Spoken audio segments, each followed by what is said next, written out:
que a cada um seria dado segundo as suas obras. Portanto, somos responsáveis e autores da nossa própria história. Não faremos, é claro, de forma individualista. Precisamos uns dos outros. Isso deve estar muito claro em nossa mente quando olhamos para o lado e percebemos: eu não posso, eu não sei tudo. Preciso, sim, do outro. E é nessa intenção que vamos percebendo, portanto, que a seara de fato é grande e que necessita de obreiros. Precisa de trabalhadores. Obreiros são os responsáveis por realizar, por operar esta obra. Obreiros encontramos toda vez que há disposição da nossa parte ou daquele que se apresenta para a obra, para o trabalho, de levar adiante aquilo que deve ser realizado, que deve ser feito.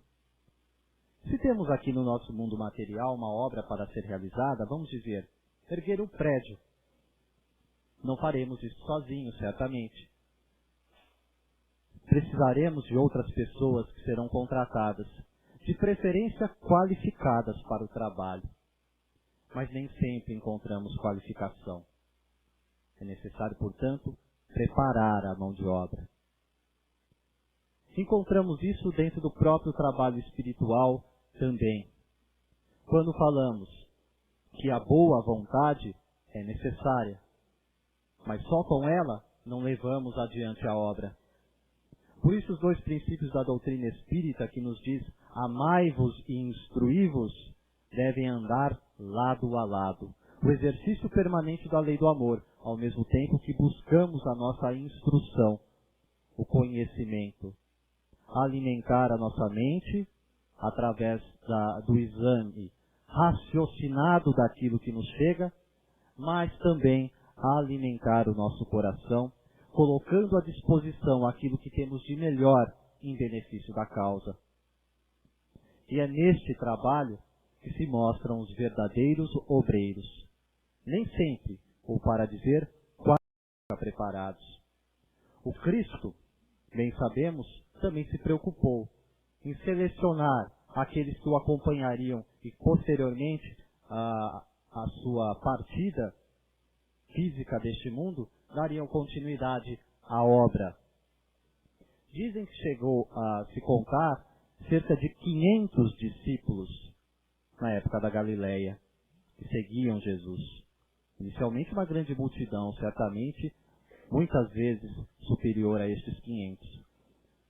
Dos 500, sobraram 72, que Jesus mandou aos pares para ensinar o seu evangelho. Dos 72, temos conhecimento de apenas 12, que permaneceram até a missão final do Cristo sobre a terra, enquanto encarnado. Desses 12, ainda bem sabemos, houve aquele que o traiu, aquele que o negou. Os outros, no momento crucial da missão do Cristo, todos se apartaram, todos se separaram do Mestre. Ao pé da cruz, somente João, o evangelista. Não teria Jesus sabido ou tido uma forma, ou encontrado uma forma, uma maneira de qualificar os seus obreiros? Não saberia ele fazer isto? Não era essa a preocupação do Mestre. Exatamente porque ele não procurava discípulos perfeitos, como hoje também não procura discípulos perfeitos. Por isso, alertava que vinha ele não para os sãos, mas para os doentes, para os imperfeitos. E por isso, todos nós, na medida das nossas possibilidades, podemos sim nos candidatar a obreiros dessa seara, a trabalhadores da causa da regeneração.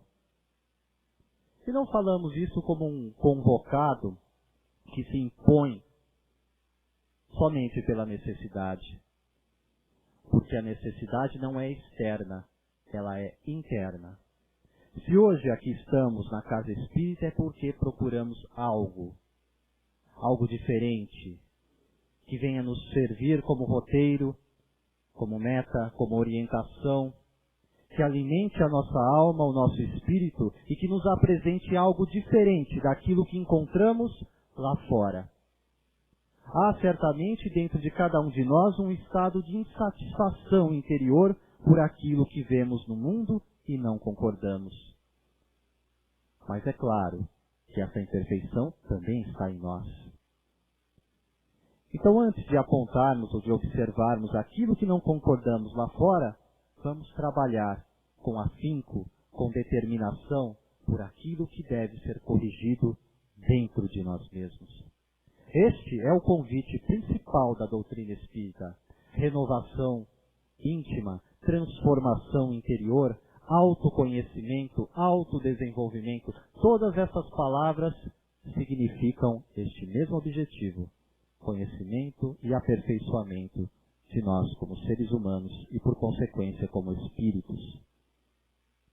E nós, espíritos, que nos candidatamos a este trabalho, certamente com ele, nos comprometendo antes do nosso reencarne, temos sim uma grande seara, um grande campo a ser cultivado.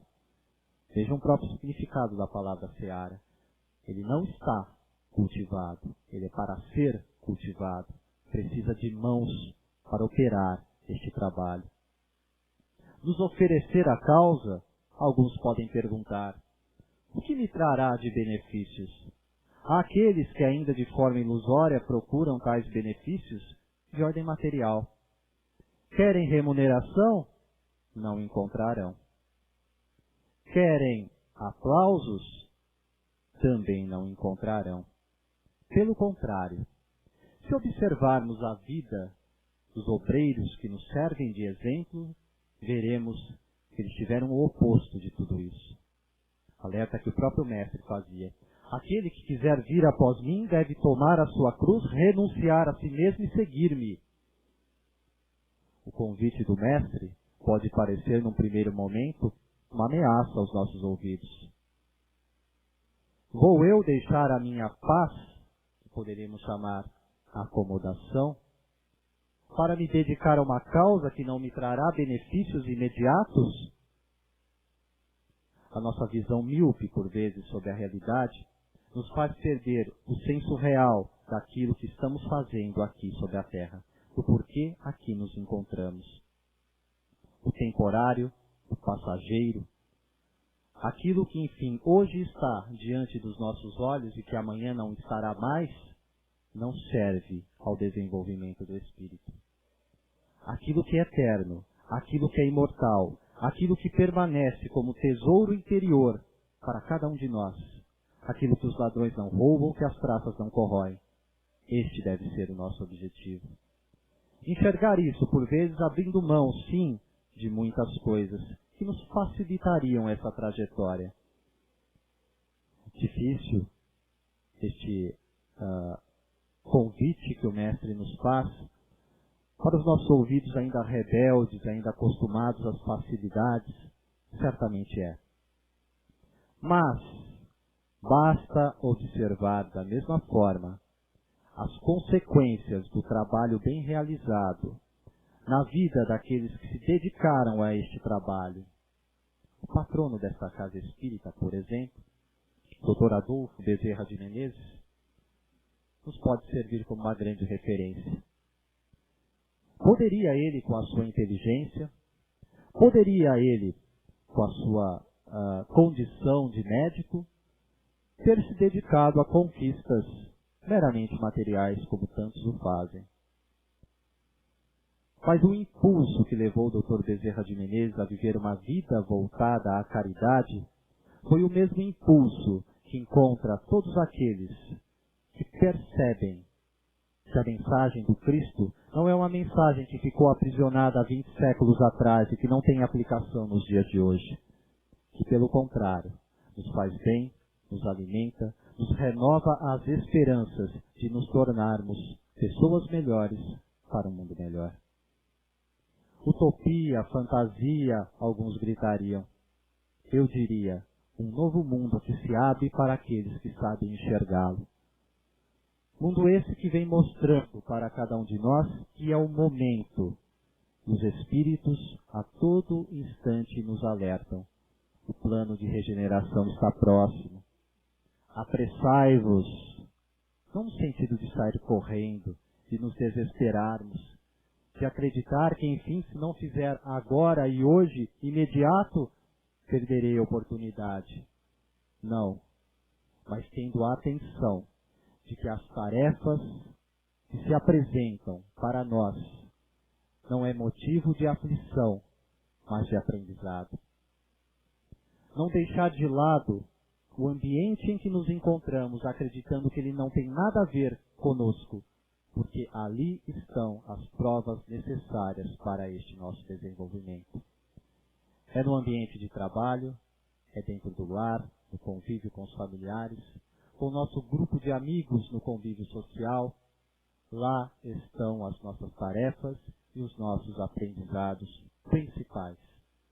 As grandes obras, os grandes missionários, nos ensinam sim caminhos, nos apontam sim referências, serão sempre modelos, mas o trabalho individual é intransferível. E cada um sabe aquilo que precisa, a consciência nos aponta, para progredirmos e melhorarmos nessa existência. Jesus, portanto, nos faz um alerta ao dizer que a seara é grande e que os obreiros são poucos.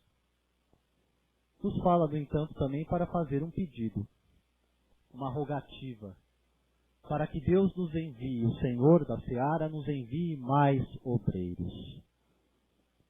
Agora poderíamos perguntar, e talvez o dilema seria o seguinte: o problema é o tamanho da seara ou é a falta de obreiros? É porque a seara é grande e os obreiros não se interessam pelo trabalho? A jornada é longa, tem que trabalhar muito, é desgastante, então eu não quero? Ou será que o fato dos trabalhadores serem poucos é que dificulta o trabalho da seara? Precisamos de mais. Jesus não faz perguntas, Jesus faz afirmativas nessas anotações de São Mateus. Ele diz que a seara é grande, porque ela, o grande campo a ser cultivado do trabalho espiritual, ele precede, ele vem antes dos obreiros. E aí vem o alerta para cada um de nós. Não é a seara que precisa de nós é que precisamos dela. Nós, os obreiros, se assim nos candidatamos, é que devemos agradecer, porque é o trabalho para ser realizado. Porque senão, nem obreiros seríamos, nos faltaria a obra. Consultando as páginas da própria codificação, encontramos em uma obra complementar de Allan Kardec, que foi lançada somente no ano de 1890. Kardec, bem sabemos, desencarnou em 1869. E esta obra reuniu vários escritos do codificador sob o título de Obras Póstumas. É uma das obras complementares da doutrina espírita. Após aquele conjunto de 5 livros que nós falamos, né? Livro dos Espíritos, dos Médiuns, Evangelho, segundo o Espiritismo, Céu e Inferno e a Gênese, encontramos a obra O que é o Espiritismo e Obras Póstumas. Aqui é uma mensagem que é anterior à própria codificação da doutrina, o trabalho de codificação de Allan Kardec, que é datada do dia 12 de junho de 1856, em torno aí de 10 meses antes da primeira edição de O Livro dos Espíritos, primeira obra da codificação. Essa mensagem que eu vou ver aqui, vou passar para vocês brevemente, compartilhar com vocês, intitulada Minha Missão, tratando sobre uma reunião mediúnica em que Kardec participa, em que ele questiona o seu guia espiritual, o Espírito Verdade, sobre a sua missão. Kardec pergunta então: Bom Espírito, desejaria saber o que pensais da missão que me foi assinada por alguns espíritos. Quereis dizer-me, eu vos peço, se é uma prova para o meu amor próprio. Sem dúvida, vós o sabeis, tenho o maior desejo de contribuir para a propagação da verdade.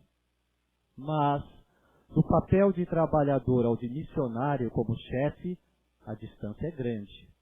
E eu não compreenderia o que poderia justificar em mim um tal favor, de preferência a tantos outros que possuem talentos e qualidades que não tenho. Resposta do Espírito Verdade. Confirmo o que te foi dito, mas convido-te a muita discrição, se quiseres vencer. Saberás mais tarde coisas que te explicarão o que te surpreende hoje. Não ouvideis, quer dizer, não esqueceis, que podeis vencer, como podeis falir. Neste último caso, um outro te substituiria, porque os desígnios do Senhor não repousam sobre a cabeça de um homem. Não fales, pois, jamais da tua missão. Esse seria o meio de fazê-la fracassar.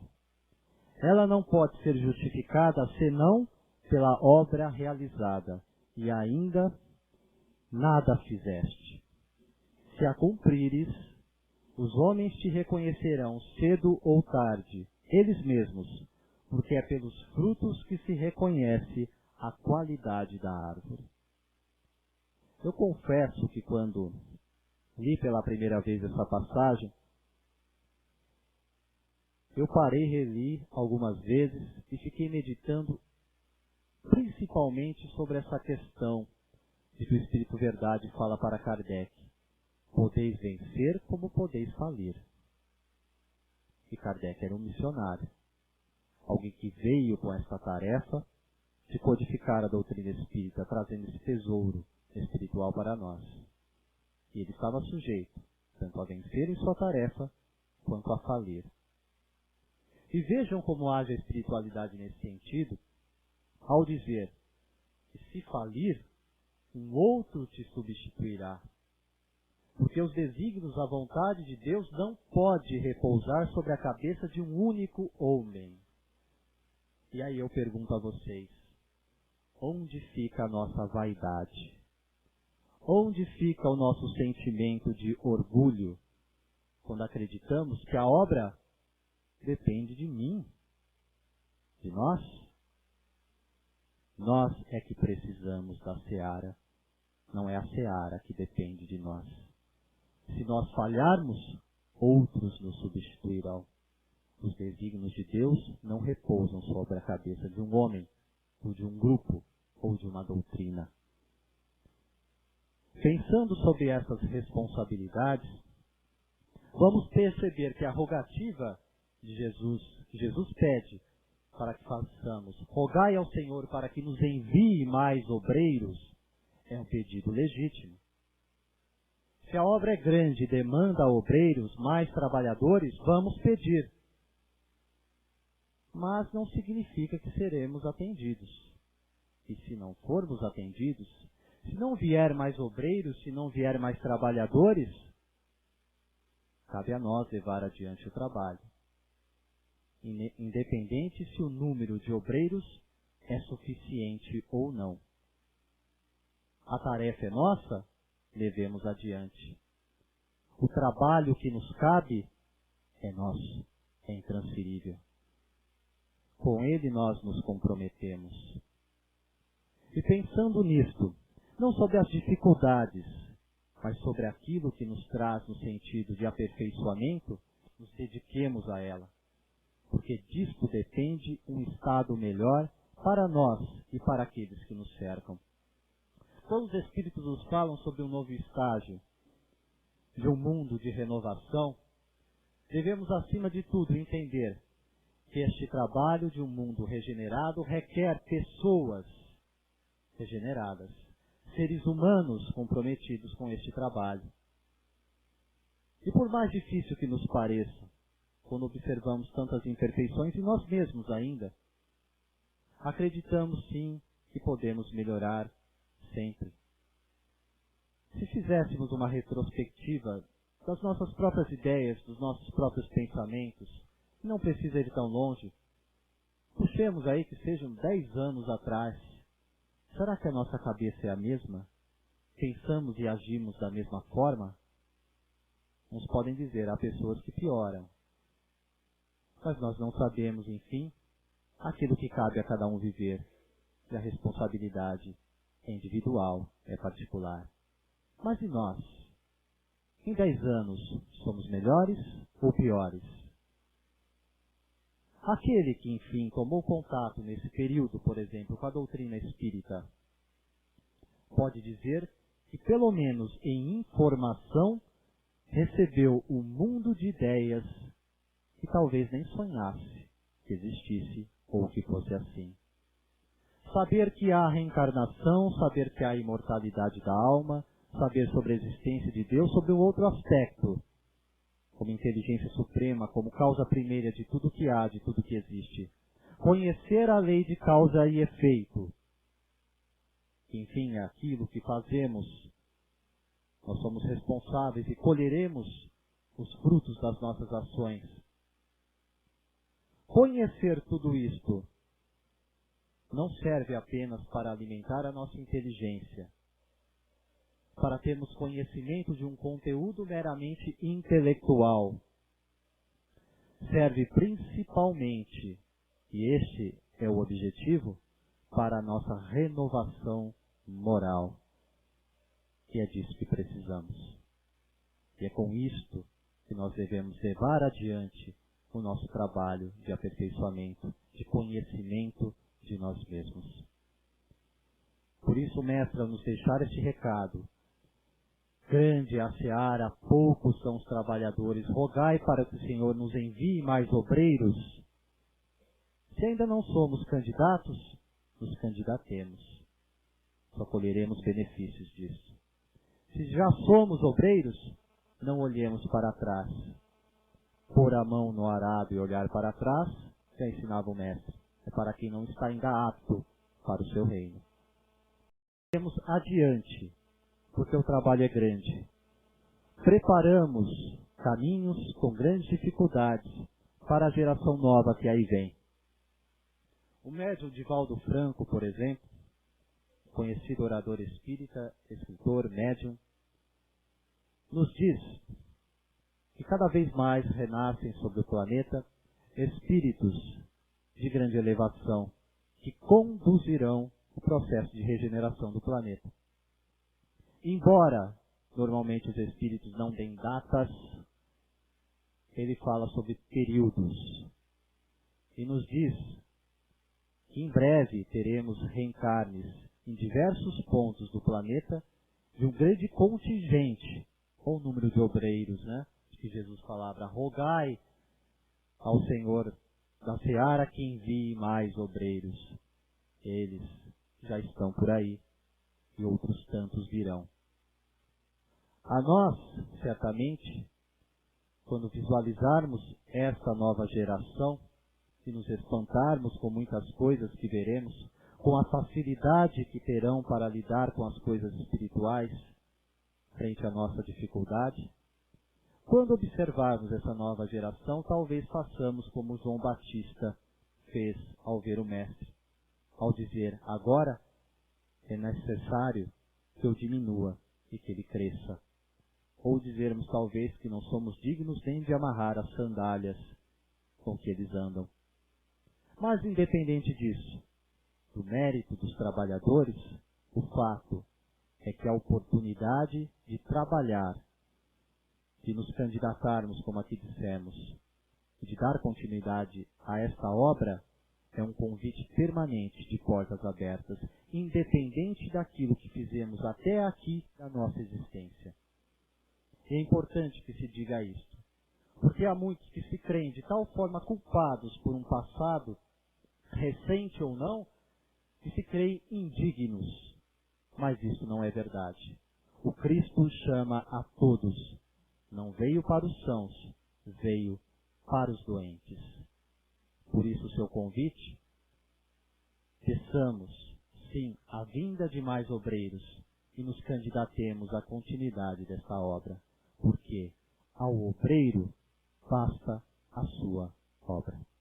Muita paz e muita luz a todos. Vamos orar.